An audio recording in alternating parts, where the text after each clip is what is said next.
대한민국 물류산업은 2026년을 기점으로 디지털 대전환의 완성기에 접어듭니다. 정부가 확정한 제6차 국가물류기본계획은 단순한 물동량 처리를 넘어 물류산업을 첨단 기술 기반의 스마트 산업으로 재정의하고 있습니다. 핵심은 국가물류 데이터 플랫폼의 구축입니다. 항만, 공항, 철도 등 각 거점별로 파편화되어 존재하던 데이터를 AI 기반으로 통합하여 화물의 이동 경로를 실시간으로 최적화합니다.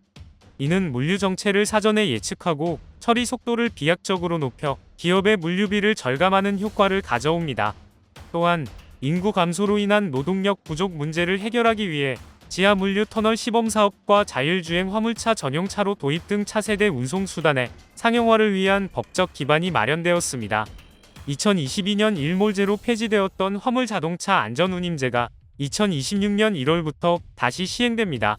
이번 제도의 부활은 화물 노동자의 최소 생존권을 보장하고 도로 안전을 확보하기 위한 사회적 합의의 결과물입니다. 적용 대상은 수출입 컨테이너와 시멘트 품목으로 설정되었으며 2028년까지 3년 한시적으로 운영됩니다. 2026년 기준 안전 이탁운임은 이전 대비 약 13%에서 16%가량 인상되어 고유가와 고물가 상황을 반영했습니다.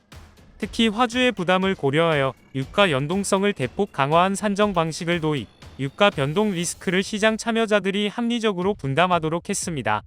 법정 운임 미준수 시 부과되는 과태료 규정은 화물 운송 시장의 불공정 관행을 차단하는 강력한 도구가 될 것입니다. 그동안 물류 현장의 고질적 문제였던 과적 관행을 뿌리 뽑기 위해 2026년 1월부터 단속 체계가 근본적으로 바뀝니다. 핵심은 운전자가 아닌 실질적 지시자에게 책임을 묻는 것입니다. 새롭게 도입된 5종 서류 확인 의무화 제도는 단속 시 화물이 탑증, 운송장, 화물 명세서, 인수증, 계량 증명서를 대조하여 과적을 유발한 주체를 명확히 가려냅니다. 만약 화주나 운송사업자가 비용 절감을 위해 과적을 묵인하거나 강요한 정황이 드러나면 운전자가 아닌 해당 주체에게 즉각 과태료를 부과합니다. 이는 운임 후려치기식 과적 문화를 퇴출시키고 도로 파손 방지와 교통사고 예방이라는 공익적 가치를 실현하는 데 기여할 것입니다. 모빌리티 기술 분야에서는 엔비디아와 메르세데스 벤츠의 협력이 자율주행의 표준을 다시 쓰고 있습니다. 2026년 도로 위에 등장한 엔비디아 자율주행차는 인공지능이 직접 판단하고 행동하는 피지컬 AI의 정수를 보여줍니다.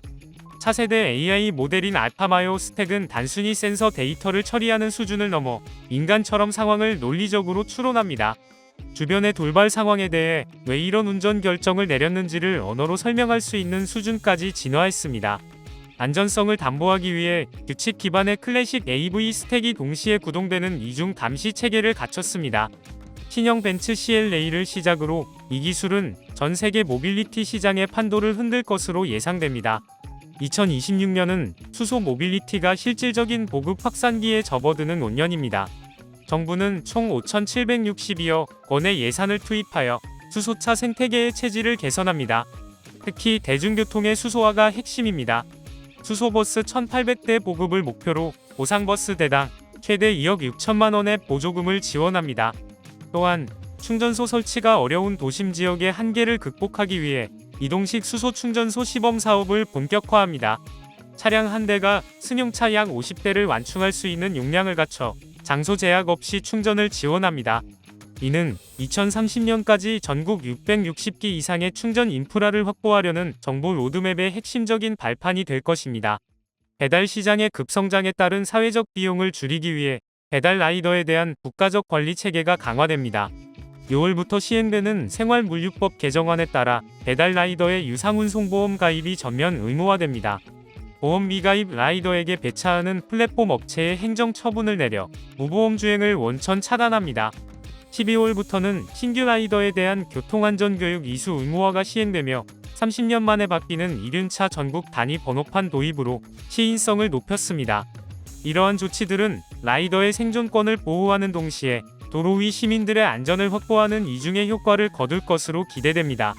급증하는 해외 직구 물량에 대한 안전성과 신뢰를 확보하기 위해 2026년부터 관세 행정 및 안전관리 제도가 대폭 강화됩니다. 6월부터 정부는 자가 사용 목적의 직구 제품에 대해서도 직접 안전성 조사를 실시합니다. 유해 물질이 검출되거나 화재 위험이 있는 제품은 즉시 통관 단계에서 차단 및 폐기 요청을 진행합니다. 또한 개인 통관 고유 보호에 1년 유효기간제를 도입하여 명예도용범죄를 사전에 방지합니다. 반면 국내 중소기업의 역직구 수출을 돕기 위해 간이 수출 신고 한도를 500만 원으로 상향 조정하여 이커머스 수출 경쟁력을 뒷받침합니다.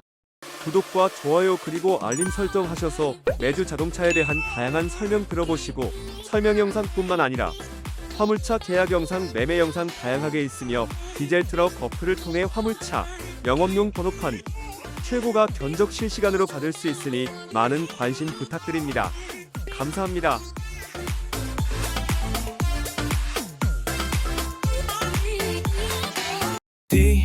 디지털 턱 중고 트럭은 디지털 턱 노란 넘버는 디지털 턱 주소 면허는 디지털 턱 트럭 상담은 디지털 턱 상담 문의는 1644-9779 상담 문의는